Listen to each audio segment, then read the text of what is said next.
What's going on, everyone? This is your boy AshTheMan. Thank you so much for tuning in. So let's talk about that BlackFox, that anime movie that came out. Now, that anime movie BlackFox that we're here to talk about has been anticipated for the last few months. And now that we have got to see it, let's talk about it. Let's see what we think about this movie here. Now, this movie takes place with the protagonist being Ruka Tsurugi. She belongs to the Tsurugi clan, in which she is expected to be the next head. Now, in the first part of the movie, we get a chance to see where we all seen a sneak peek of where she was actually playing hide and seek, or what they call hide and seek, with her grandfather. She's expected to be the head of the Tsurugi clan, in which Rukia do not intentionally want to take. So going forward in more of like a time skip, she gets older and she ends up going to the school that her father went to, and her father is a scientist, pretty much coming up with inventions. And of course, with him belonging to the Tsurugi clan, he actually didn't take the mantle because he followed a different path, in which the path that she wanted to follow. Now, later on, she's coming home after being accepted into the school for a birthday surprise, and unfortunately, she comes due to some unsuspected events. And in these events, her family gets taken away from her, being murdered by the corporation in which her father used to be closest friends, which was Lauren, which he kind of went crazy in his succession to beat out Alan Tsurugi, which is Rukia's father, in inventions or research. Now then you got the other one, which his name is Breed. He kind of took up a corporation, and a research corporation, in which I guess he wanted some type of research. Now, in the midst of this, in the research that he did, he created these AMDs, which is, I'm gonna call them androids. They are drones, but I'm gonna call them androids because they have more intelligence than regular drones. Now, he put in high intelligence so that they can basically personalize living things. So, kind of interesting. You get to see one that's like a chipmunk, the other one like a dog, and the other one is an eagle. Now, there's also another AMD that was first seen in it. Later, we get to know this AMD to be Melissa, is the person that Rukia later stayed with. Now, as the story commits, since her family was taken away from her, Rukia pretty much sets out her revenge to take down this corporation, who not only stole her father Alan's research, but also end up taking, her family away from her. Now, in the sense of this, we get to see, some action. We get to see some interactions, and characters definitely be introduced. Now, as going forward with this story, she eventually meets one main support character that comes later in the movie, which is Lauren's daughter.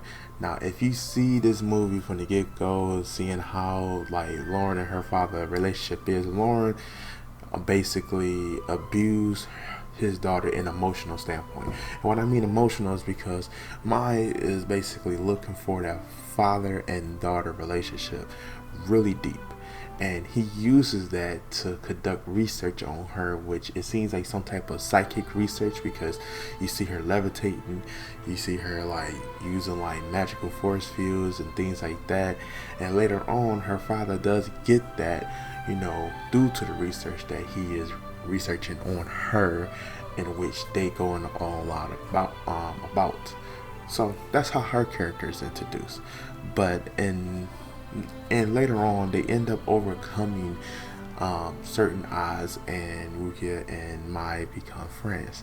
Now, overall, we have to say, due to these experiences, her father in this movie being the main person that they face at the end, with a copy of the research that Rukia's dad did, had to face a dog drawing, which it came in, tore up their apartment and everything.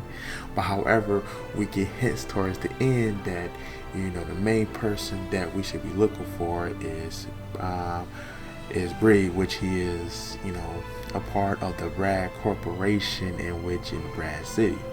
So that's kind of like where we end things at with the movie, because it's a lot more things to really say what's going on.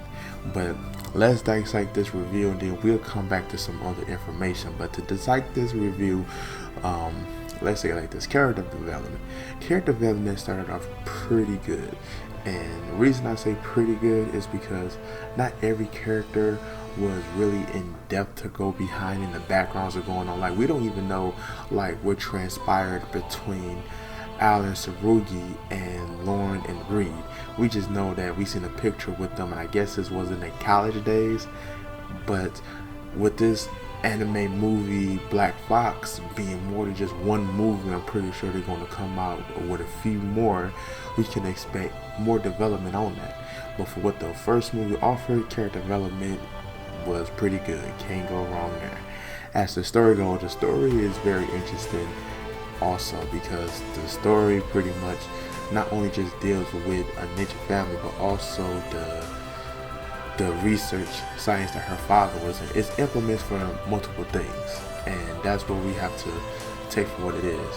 And for Rukia being the main character, not only did she have to accept that she was going to be the head of the Sarugi clan, but she also made it known that she also still going to follow her dreams. And I guess with that being intimate, that they going to have it to where she runs the clan the way that she wants to. So that's definitely good and interesting to know that that's where her standpoint is. And seeing that in this story she was able to develop a friendship outside of the AMDs is definitely interesting. So now, as far as like, like graphic wise, the graphic wise was amazing. I wouldn't expect anything from an anime movie that was definitely anticipated, for almost half a year. So definitely they get thumbs up on that. Overall experience, the experience was amazing. Like, after the first time I watched it, I sat there and thought to myself, like, man, this movie is real good. Went back to watch it again. So I watched it kind of like back to back. So 3 hours out of my day was taken away due to the amazingness of this movie. But there's also some things that we need to cover about the additional information that was going on with the movie. Now, in the course of this, the movie does, leave like certain hints or certain things that they leave for us to wonder. Like, we didn't get much to see much of Breed, but he definitely has that sinister look of a main villain. So I can definitely see them doing more with him and giving us more background on how him and Alan kind of like fell out. Now, of course, one of the biggest things that took me away is AMD Zero. I didn't like when the movie first started off. You did get to see a chamber with AMD Zero on there, but then later she was staying with a friend, which was Melissa. Then they kind of like hinted it off that she was AMD, because when Mai grabbed her hand, she was like, "That's awfully kind of cold," and that should have been like, okay, well, she's not anemic. She knows how to cook well for her to be young. She's an AMD. Now, what her powers is that we don't know what her powers is. We just seen an example of her just taking control of a copy or redesigned drone, which was like a dog drone that she just ended up using to help out Rukia in her fight against Mai, to kind of like bring her back from that corrupted collar that her father put her under. So that is definitely interesting to know that AMD Zero is able to manipulate certain wares. I'm not entirely sure, but Breed is definitely looking at AMD Zero, and I guess all of this was to kind of bring that out when they found out that Ruka was still alive. I mean, I'm pretty sure he knew she was still alive, but I'm thinking it's more to it than him just wanting to kill her. It has to be more to it, because even though that the dog drone was seeking to destroy, it's more to it, and honestly I can't wait for it. Now, another thing is that we really didn't get much into the past of the Sarugi clan. We just know that her grandfather talked much about how they killed behind the scenes and stuff like that, but we didn't get to know much of their history. So it's a lot that they can go on with the three things that we discussed. So I'm really interested in this movie series regardless. But I just want to thank y'all for definitely taking the time to kind of like hear me out on my review, and also talk about a few things going on with this movie. Now, I'm not gonna like sit here discuss the whole movie. Some things are left out because of the fact that you just have to watch it. Not gonna like focus on little points that can definitely be watched over, but the main points definitely was discussed here, and definitely we're going to be waiting for that next movie to come out. Now, I am working on my review for Demon Slayer season 1, so do be expecting that. I went ahead and tossed To the Abandoned Sacred Beast out the window because, again, the overall season was okay at best, so just deal with that. But other than that, I just want to thank you guys again, and I'm just going to leave a comment at the bottom and ask you guys what you thought about the movie. Was you really happy about the wait for it? Do you think it could have been a little bit more? Just let me know in the comments below, and I definitely appreciate it.